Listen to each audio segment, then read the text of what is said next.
नमस्कार दोस्तों, कैसे हैं आप लोग। चैप्टर नंबर 8 चल रहा है 11th क्लास की हिस्ट्री किताब का। इसका तीसरा पार्ट है और यहां पे हम लोग शुरुआत करेंगे voyages of exploration by the Europeans. देखिए, साउथ अमेरिका और कैरेबियन के लोगों के बारे में हल्की फुल्की जानकारी मैंने आपसे पहले बताई है। किस प्रकार से जो यूरोपियंस थे ये घुसे आपके साउथ अमेरिका के अंदर, किस प्रकार से धीरे धीरे इन्होंने कब्जा किया, इनका, एज़टेक्स, मायास, इन सब के बारे में हमने पहले पढ़ा। अब बात यहां पे ये है कि ये जो लोग साउथ अमेरिका की जगहों पे रह रहे थे, इनको पता ही नहीं था कि इस दुनिया में दूसरी जगहों पे कुछ हो सकता है। जो यूरोपियंस थे, उनकी थोड़ी बहुत साइंस एंड टेक्नोलॉजी डेवलप थी, उनके कनेक्शन से दुनिया भर के, तो उनको पता है कि दुनिया है, लैंड हो सकता है यहाँ पे। बट साउथ अमेरिका में जो लोग रह रहे थे और ये जो कैरेबियन में लोग रह रहे थे, इनको कोई आइडिया नहीं था कि बाकी दिन दुनिया में क्या हो रहा है। ठीक है।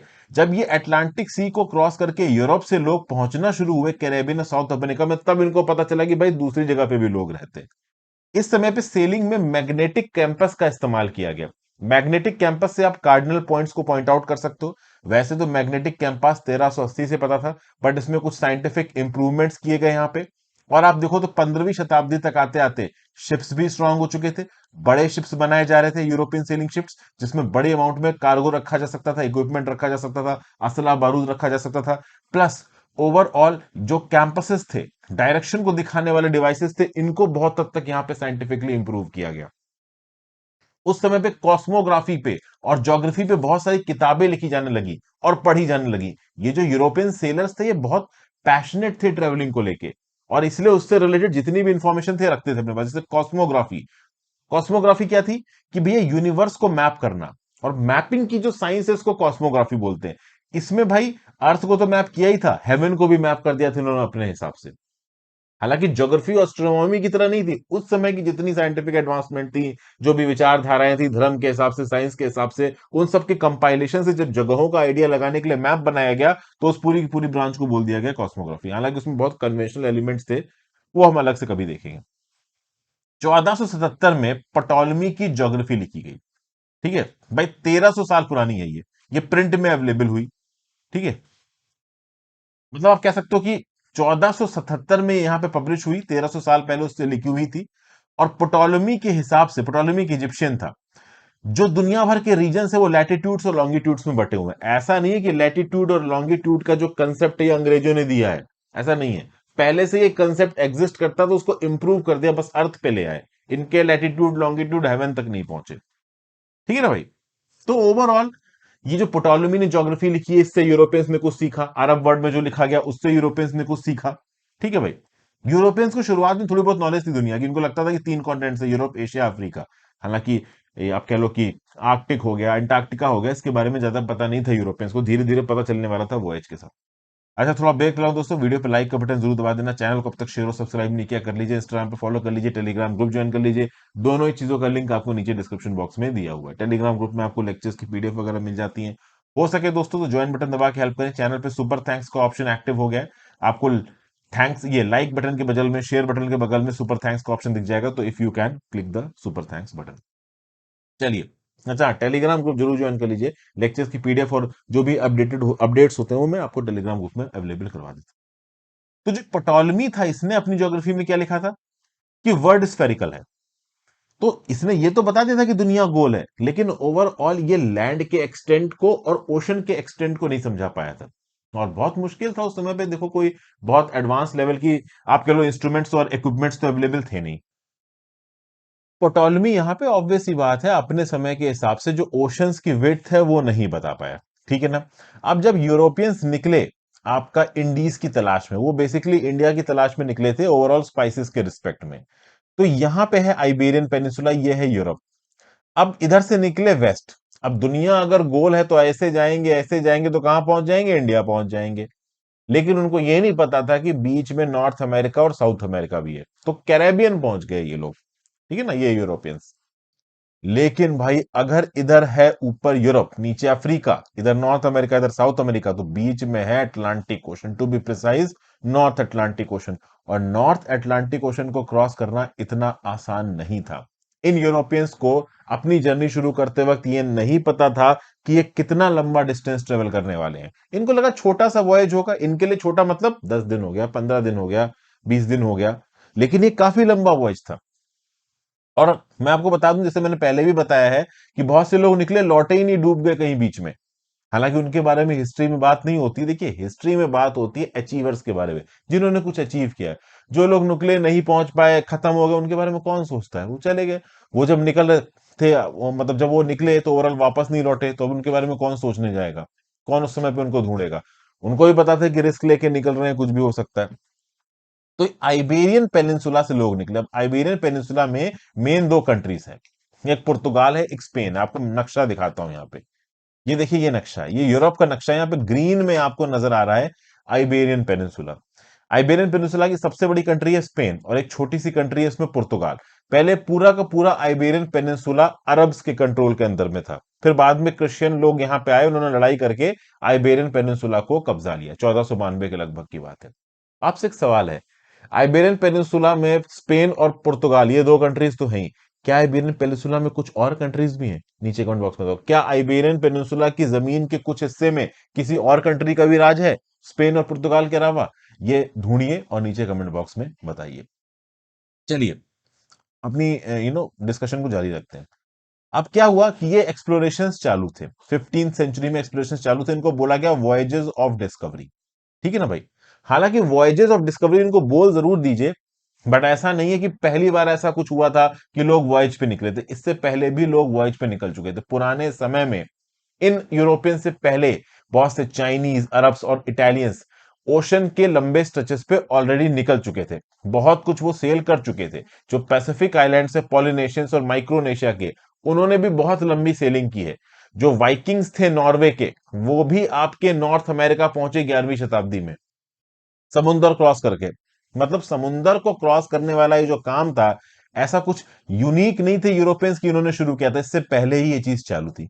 लेकिन अब समझिए, इंटरप्राइजिंग लोग थे, बड़े गट्सी, दमदार लोग थे भाई। अब सोचो, आप निकल रहे हो एक ऐसी जर्नी पे जिसका आपको पता नहीं आप वापस आओगे नहीं आओगे। उस समय पे ये एडवेंचर हुआ करता था, और ये एडवेंचर, ये रिस्क लेने को ये जो एक्सप्लोरर्स थे वो तैयार थे। ओके। और इनके एडवेंचर को फंड करने के लिए चाहिए था पैसा, और जो स्पेनिश और पुर्तगीज रूलर थे, वो इस मैरिटाइम कॉन्क्वेस्ट की फंडिंग के लिए भी तैयार थे। ठीक है ना?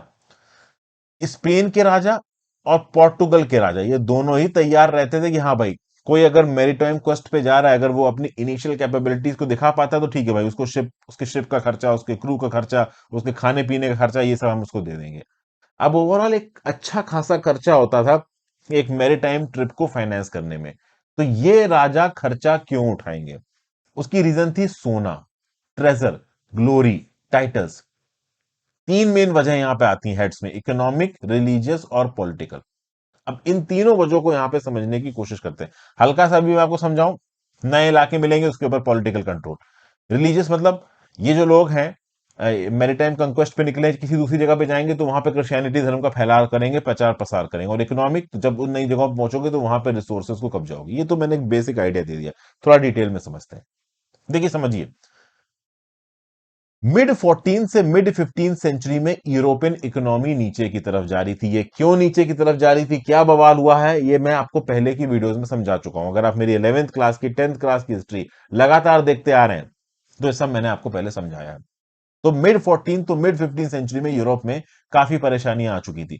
प्लेग फैल रहा था, यूरोप में बहुत सी जगहों पे जंगें हुई थी, जिसकी वजह से डीपॉपुलेशन हो रहा था, आबादी गिर रही थी, यंग काम करने वाले लोगों की कमी थी, ट्रेड ज्यादा हो नहीं रहा था, सोने चांदी की कमी थी, तो यूरोपियन कॉइन्स भी नहीं बन पा रहे थे। कुल मिला के आप कह सकते हो कि 11वीं से लेके 14वीं शताब्दी में जो डेवलपमेंट देखा गया यूरोप में, वो बिल्कुल उल्टा पड़ चुका था मिड 14 से मिड 15 में। तो 11 टू 14 तो कतई खतरनाक डेवलपमेंट हुआ, लेकिन जब 14वीं से 15वीं में पहुंचे, फिर मिड 14 से मिड 15 शताब्दी में, तब भाई यहां पे हालात बिगड़ने लगे थे, चीजें प्रॉब्लमेटिक होने लगी थी।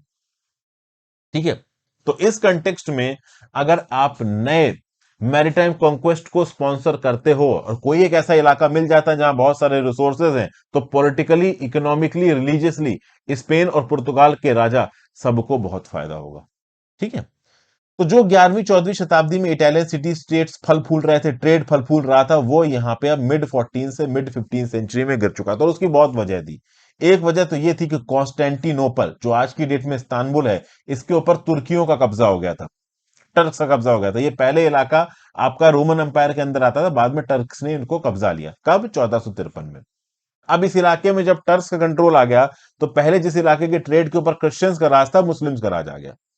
अब जो इटालियंस थे वो क्रिश्चियंस थे, बट जैसे तैसे वो करके टर्किश लोगों के साथ यहाँ पे ट्रेड कर रहे थे। बट अब चूंकि टर्क्स की अथॉरिटी थी इस्तांबुल के पास में, तो ट्रेड वगैरह टर्क्स के हिसाब से लगाए जाते थे। तो टैक्सेस पे, मतलब ट्रेड पे टैक्सेस वगैरह बढ़ रहे थे।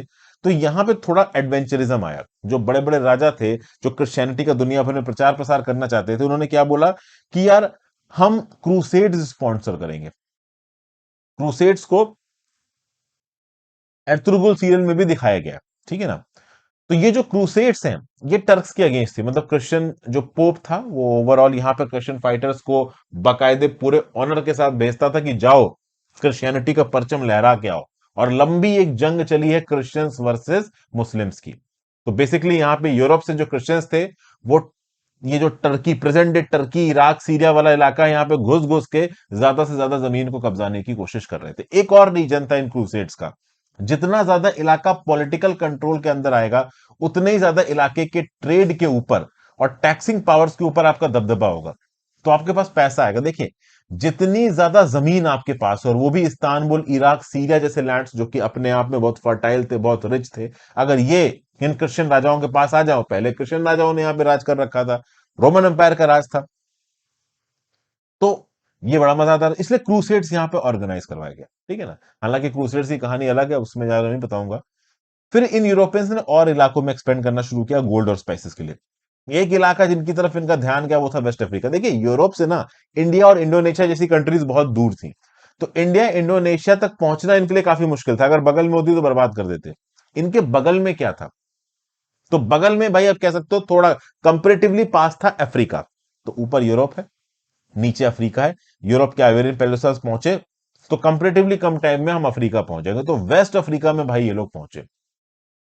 पुर्तगाल एक कंट्री बना। इसको पुर्तगाल को इंडिपेंडेंस मिल गई कब?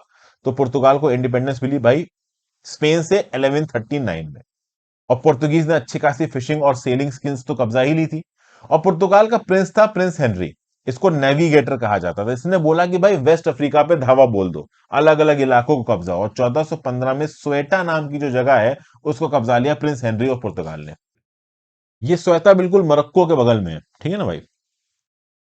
स्ट्रेट ऑफ जिब्राल्टर आपका आइबेरियन पेनिनसुला को मोरक्को से अलग करती है। मोरक्को टैंजियर्स, मोरक्को में जो उसकी कैपिटल है टैंजियर्स। तो मोरक्को और स्ट्रेट ऑफ जिब्राल्टर, मतलब स्ट्रेट ऑफ जिब्राल्टर मोरक्को और आइबेरियन पेनिनसुला को अलग करती है। अच्छा, एक क्वेश्चन और। ये जो स्ट्रेट ऑफ जिब्राल्टर है, जो कि मोरक्को को आइबेरियन पेनिनसुला से कनेक्ट कर रही है, वो जो लैंड है, जो कि एक तरफ मोरक्को से टच होता है, वो दूसरी तरफ जिस लैंड से टच होता है, उस लैंड में कौन सी कंट्री का राज है, ये नीचे कमेंट बॉक्स में बताइए। ठीक है ना। फिर आगे बात करते हैं। धीरे धीरे करके और एक्सपेडिशंस यहाँ पे ऑर्गेनाइज किए गए। पोर्तुगीज ने अफ्रीका के केप बोजा दौर में एक ट्रेडिंग स्टेशन बना लिया। फिर आप देखोगे कि अफ्रीकन को इंस्लेव किया जाने लगा, क्योंकि अफ्रीकन को ज्यादा ज्ञान था नहीं, नॉलेज था नहीं, ठीक है, सीधे साधे लोग थे ओवरऑल। अपने इलाकों में इंडिपेंडेंट तरीके से रहते थे, उनको किसी चीज की टेंशन नहीं थी। जंगल में रहने वाले लोग थे, वहां पहुंच गए ये यूरोपियंस, इन्होंने इंस्लेव कर लिया। अफ्रीका के मिनरल रिसोर्सेज को ये लोग कब्जाने लगे, लूटने लगे अफ्रीकन को धीरे धीरे करके। फिर स्पेन में इकोनॉमिक रीजंस की वजह से भी लोग ओशन के नाइट बनना चाहते थे, मतलब ओशंस में निकलना चाहते थे। देखो, क्रूसेड्स जब हुए और रैंक रिकॉन्क्विस्टा, अब ये रिकॉन्क्विस्टा क्या है? आइबेरियन पेनिनसुला को अरब से आजाद कराया क्रिश्चियन किंग ने 1492 में अटैक करके, जिसको बोला था रिकॉन्क्विस्टा। मतलब धर्म के नाम पे जब ये लड़ाइयां लड़ी गई, और जिन इलाकों से भी आप कह लो कि जो मुस्लिम पॉपुलेशन थी उनको हटा के मुस्लिम राज को ये क्रिश्चियनिटी वाले लोग अपना राज स्थापित करने में सक्सेसफुल हुए, उन उन इलाकों का ट्रेड इनके हाथ में आएगा, पैसा इनके हाथ में आएगा। इसीलिए इनका टारगेट था कि दुनिया में जहां पे भी जमीन है, उस जमीन के ऊपर कब्जा करो। और इस रिस्पेक्ट में भी ये ओशन की जर्नी पे निकल जाते थे, क्योंकि अगर किसी भी ओशन के कमांडर ने कोई नई जमीन कब्जा ली और वो ओवरऑल पुर्तगाल या स्पेन के राजा के कंट्रोल के अंदर ले आया, तो वहां का वर्चुअल शासक वो बन जाएगा जिसने वो जमीन ढूंढी है। यहां पे बहुत सारे कॉन्ट्रैक्ट्स लिखे जाने लगे कैपिटोलोसियो नाम के। ये कैपिटोलोसियोन्स क्या था? ये वो कॉन्ट्रैक्ट्स थे जो स्पेनिश रूलर देते थे किसको? एक्सपेडिशन के मास्टर्स को। तो मान लो कोई शिप लेके निकल रहा है, चार पांच, नई जमीन ढूंढने के लिए। तो कल की डेट में अगर वो कोई नई जमीन ढूंढता है, तो ये जो नई जमीन होगी ना, ये न्यूली कॉन्कर्ड टेरिटरी बन जाएगी स्पेन के राजा की। और स्पेन के राजा के बिहाफ पे इस न्यूली कॉन्कर्ड टेरिटरी में कौन राज करेगा? वो राज करेगा जो कि एक्सपेडिशन को लेके गया था उस टेरिटरी को ढूंढने के लिए। उसको बहुत सारे टाइटल्स दे दिए जाएंगे उस पर्टिकुलर लैंड के ऊपर, किसके द्वारा? स्पेन के राजा के द्वारा। ठीक है भाई। तो ये हमने देखा। फिर हम बात करते हैं एटलांटिक क्रॉसिंग की। और इस एटलांटिक क्रॉसिस में हम लोग समझेंगे क्रिस्टोफर कोलंबस के रोल का। क्रिस्टोफर कोलंबस का नाम आपने सुना ही है। 1451 से 1506 में ये एक्टिव था, सेल्फ टॉट मैन था। इसका बचपन से एक सपना था, प्रोफेसी थी। पढ़ पढ़ के होता है ना कि छोटे से आदमी का सपना देखता है कि जब बड़ा होऊंगा तो सेल करने निकलूंगा, मैं ईस्ट ढूंढूंगा, इंडिया को ढूंढूंगा, वेस्ट वर्ड सेल करूंगा। कहानियां वगैरह पढ़ता रहता था, पोटोलमी की ज्योग्राफी इसने पढ़ रखी थी और भी स्कॉलर्स की पढ़ रखी थी। तो इसको पता था कि स्पेरिकल है दुनिया, तो जब ये सेल करने निकलेगा तो वेस्ट सेल करता जाएगा, इंडिया पहुंच जाएगा। उसका छोटे से सपना था और बड़े होकर इसने ग्राउंड लेवल पे अपने सपने को इंप्लीमेंट करने की कोशिश की। ये इमागो मुंडी नाम के एस्ट्रोनॉमी और ज्योग्राफी के वर्क से बहुत इंफ्लुएंस था। कार्डिनल पियरी डी एली जो कि 1410 में लिखी गई थी, उससे बहुत इंफ्लुएंस था। तो जब ये बड़ा हुआ तो क्रिस्टोफर कोलंबस ने अपने आइडिया को रखा पुर्तगीज क्राउन के सामने और बोला कि मैं एक एक्सपेडिशन लेके जाना चाहता हूं। पुर्तगीज क्राउन ने इसके आइडिया को रिजेक्ट कर दिया। तो इसने हार नहीं मानी, फिर इसने क्या बोला? ये पहुंचा स्पेनिश अथॉरिटीज के पास और स्पेनिश अथॉरिटीज ने बोला कि चलो ठीक है, हम तुमको थोड़े बहुत रिसोर्सेज दे देते हैं, तुम निकलो। 3 अगस्त 1492 को पोर्ट ऑफ पेलोस से अपने जहाज लेके निकला कौन? Christopher Columbus. क्रिस्टोफर कोलंबस के पास एक छोटी नाव थी। ये जो छोटी नाव, आज की डेट में अगर आप इंडिया में हिंदी में नाव नाम के शब्द को लो तो एक छोटी सी बोट समझोगे आप, लेकिन उस समय पे नाव का मतलब था एक बहुत बड़ा शिप। स्पेनिश में एक हैवी शिप को बोला जाता है नाव। ये जो नाव नाम का शब्द है अरेबिक से डिराइव्ड है और इस पर्टिकुलर आइबेरियन पेनिनसुला वाले रीजन में अच्छी खासी अरेबिक बोली जाती थी, क्योंकि पहले यहां पे अरब्स का कंट्रोल था, बाद में यहां पे यूरोपियंस का कंट्रोल आया। तो भाई सांता मारिया नाम की एक नाव मिली यहां पे, किसको? आपके क्रिस्टोफर कोलंबस को। इसके साथ उसको 2 कैरावल्स मिले, छोटे लाइट शिप्स बोलते हैं इनको, जिनको नाम था पिंटा और नीना। और कोलंबस ने खुद सांता मारिया को कमांड किया। इसके साथ 40 कैपेबल सोल्जर्स थे। ट्रेड विन इनको सपोर्ट कर रही थी। 33 दिन तक ये फ्लीट सेल करती रही। सामने सिर्फ समुंदर और आकाश, कुछ दिख ही नहीं रहा था। आप सोचो, 33 दिन तक आप नाव में हो, आप सोच के निकले हो कि 10-15 दिन में तो अपनी लोकेशन में पहुंच ही जाएंगे, 33 दिन तक कुछ दिखे नहीं रहा है। फाइनली दूर जमीन नजर आई। बीच में तो बवाल होने लगा, जो इसके साथ क्रू था वो बोलने लगा वापस चलो, लेकिन फाइनली एक दिन इनको लैंड दिखा, 12 अक्टूबर 1492 को। और क्रिस्टोफर कोलंबस को लगा कि हम इंडिया पहुंच गए, बट वो इंडिया नहीं था। बहामास में गुआनाहानी नाम का वो एक आइलैंड था। ठीक है। और इस गुआनाहानी नाम का जो नाम दिया था ना इस आइलैंड को, वो क्रिस्टोफर कोलंबस ने दिया था। ये जो पर्टिकुलर आइलैंड था, आप कह सकते हो कि शैलो सीज से, मतलब इसके चारों तरफ का जो समुद्र था वो बहुत गहरा नहीं था, इसलिए स्पेनिश में इसको बाजा मार कहा और ओवरऑल गुआनानी इसका नाम दिया गया। इस पर्टिकुलर आइलैंड पे रहती थे अरावाक्स। जैसे ही अरावाक्स ने यहाँ पे क्रिस्टोफर कोलंबस को देखा, उसका यहाँ पे स्वागत किया। अरावाक्स ने अपना खाना उसके साथ शेयर किया, जो भी अरावाक्स के पास रिसोर्सेस थे वो क्रिस्टोफर कोलंबस के साथ शेयर किए। अपनी लॉग बुक में क्रिस्टोफर कोलंबस ने अरावाक्स की बड़ी तारीफ की है। उनको गिल्ट फ्री, मतलब उनको करप्शन फ्री बताया है, बहुत ही खुले दिमाग का बताया है। अपने पास जो भी रिसोर्सेस थे वो अराबाग ने खुले दिल से यहां पे शेयर किए, किसके साथ? क्रिस्टोफर कोलंबस के साथ। इस कहानी को मैं अगली वीडियो में कंटिन्यू करूंगा दोस्तों। आई होप आपको इस पर्टिकुलर वीडियो में मजा आ रहा हो। इस प्रकार की देखिए टॉपिक्स में मजा तो आता ही है। हालांकि एनसीईआरटी वीडियोस में काफी लेट कर रहा हूं, मुझे पता है दोस्तों, दिन में ऑलरेडी काफी काम रहता है, मैं जैसे तैसे करके वीडियोस बनाता हूं। So thank you for watching friends. Video को लाइक और शेयर करके जाइएगा ज्यादा से ज्यादा लोग साथ। Have a great day friends.